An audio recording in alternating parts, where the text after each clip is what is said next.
கிட்ஸோட snacks பாக்ஸ்க்கு ஒரு ஹெல்தியான கம்பு பிஸ்கெட் வீட்லயே செய்யலாமா? ஒரு பேன்ல 1/4 கப்புக்கு 2 டேபிள் ஸ்பூன் அதிகமா பொடிச்ச வெல்லம் சேர்த்திருக்கேன்.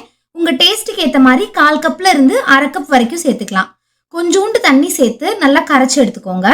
வெல்லம் கரைஞ்சு வந்ததும் வடிகட்டி எடுத்து வச்சிடலாம். ஒரு மிக்சிங் பவுல்ல 1/4 கப் நெய் சேர்த்து ஒரு விஸ்க் வச்சு 2 நிமிஷம் பீட் பண்ணுங்க. நெய்யோட கலர் இது மாதிரி லைட் ஆகி வந்ததும் இது கூட கம்பு மாவு சேர்த்துக்கலாம். ஒரு சல்லடையில 3/4 கப் கம்பு மாவு, 2 டேபிள் ஸ்பூன் கோதுமை மாவு, 1/4 டீஸ்பூன் பேக்கிங் பவுடர், ஒரு சின்ன சிட்டிகை உப்பு சேர்த்து சலிச்சு சேர்த்துக்கலாம். மாவு நெய் கூட நல்லா கலந்து விடுங்க. கொஞ்சம் கொஞ்சமா நம்ம கரைச்சி வச்சிருக்க வெள்ளப்பாகு சேர்த்து கலந்துக்கலாம். சப்பாத்தி மாவு மாதிரி பிசைய தேவையில்லை, இது மாதிரி எல்லாம் சேர்ந்து வந்தா போதும். கொஞ்சம் கொஞ்சமா எடுத்து இந்த மாதிரி சின்ன சின்ன பிஸ்கெட்ஸா ஷேப் பண்ணி நெய் தடவின ஒரு பிளேட்ல அடுக்கி வச்சிடலாம். ஒரு அடிகனமான பாத்திரத்துல ஒரு சின்ன ரிங் வச்சுட்டு மூடி போட்டு லோ ஃப்ளேம்ல 10 நிமிஷம் ப்ரீஹீட் பண்ணுங்க. 10 நிமிஷம் கழிச்சு இதுல நம்ம ரெடி பண்ணி வச்சிருக்க பிஸ்கெட்ஸை வச்சு மூடி போட்டு லோ ஃப்ளேம்ல 12ல இருந்து 15 நிமிஷம் குக் பண்ணிக்கலாம். 15 நிமிஷம் கழிச்சு பிஸ்கெட் நல்லா குக் ஆயிடுச்சு. இது நல்லா ஆறட்டும். பிஸ்கெட்ஸ் நல்லா பேஸ்ல இந்த மாதிரி பிரவுன் கலர் ஆகுற வரைக்கும் குக் பண்ணிக்கோங்க.